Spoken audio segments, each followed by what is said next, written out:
Vous êtes secrétaire national d'Europe Écologie Les Verts. On va reparler des municipales avec vous et de ce qui se passe en ce moment, de ces tractations, discussions avant la fameuse date butoir, cette heure butoir plus précisément, c'est ce soir 18h, le moment où on décide si on se maintient ou pas. Alors ça fusionne entre PS et Verts, Paris, Strasbourg, Toulouse.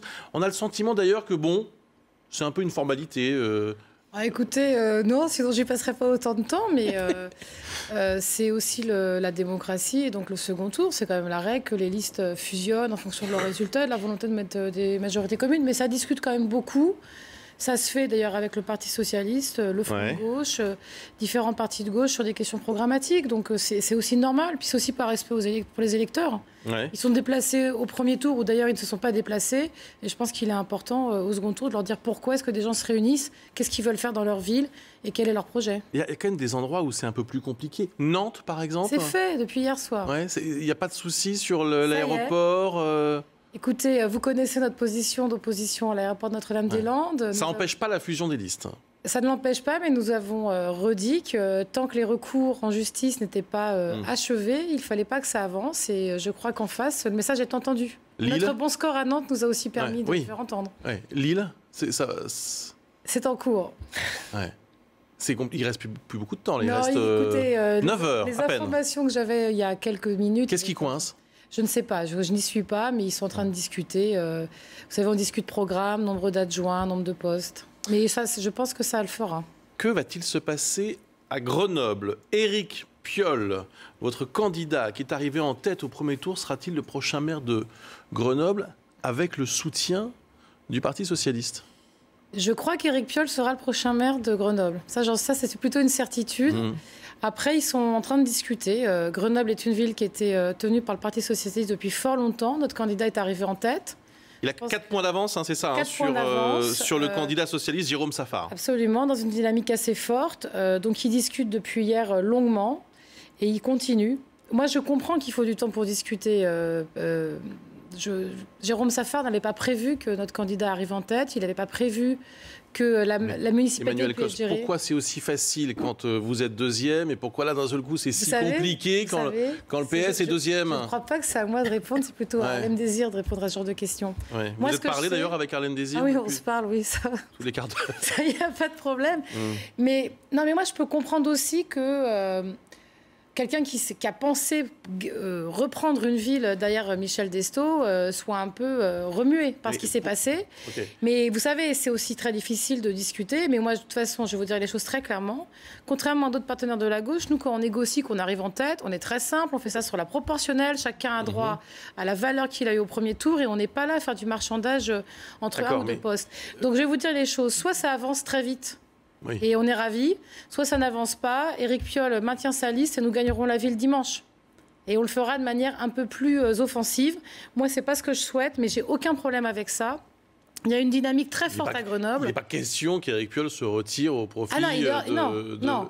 Nous sommes arrivés... candidat socialiste, on est d'accord. Bien sûr que non. Vous savez, ça n'a même pas été suggéré par n'importe qui. La question, c'est est-ce qu'on fusionne ou est-ce qu'on représente nos listes? Et on a une bataille au niveau de voix. Et je vais le dire, la dynamique, elle est derrière Éric Piolle depuis quand même plusieurs mois. Et elle ne va pas s'arrêter dimanche prochain. À Paris, la gauche affronte une adversaire qui a quand même une réputation verte. Je parle de Nathalie Kosciusko-Morizet. Elle était sur ce plateau il y a un peu moins d'une heure. Elle a présenté d'ailleurs ses mesures, les premières mesures qu'elle prendra en cas d'élection. Elle dit par exemple qu'elle veut interdire complètement de la capitale les véhicules les plus polluants. C'est forcément des choses qui vous interpellent. Le problème avec Nathalie Kosciusko-Morizet, c'est qu'elle a une réputation de verte, mais elle n'a pas les actes qui vont avec. Moi, je suis très à l'aise. En plus, je l'ai fréquentée au conseil régional quand elle était conseillère régionale, en plus d'être ministre et d'être maire de Longjumeau. Le sujet, c'est quand même qu'elle n'a jamais voulu travailler sur le diesel quand elle était ministre et qu'elle avait toutes les manettes, parce qu'elle les avait, notamment dans le cadre du Grenelle. Et aujourd'hui, elle nous dit, maintenant que je suis à Paris, je propose ça. C'est la même chose quand elle nous dit, dans les stations de métro qui sont fermées, je vais mettre une piscine. Enfin, c'est des stations, quand même, je le rappelle, où les métros passent aujourd'hui. Et vous savez ce qu'elle a fait hier? Elle a été rue des Martyrs, à côté de chez moi, pour faire une petite visite. Elle est arrivée en voiture, elle est descendue dans le métro, elle a attendu que les caméras arrivent, elle est remontée dans le métro. Elle est ressortie du métro pour faire comme si elle était arrivée comme les Parisiens et les Parisiennes en transport en commun. Sincèrement. Je ne crois pas que c'est ça ce que les gens veulent à Paris aujourd'hui.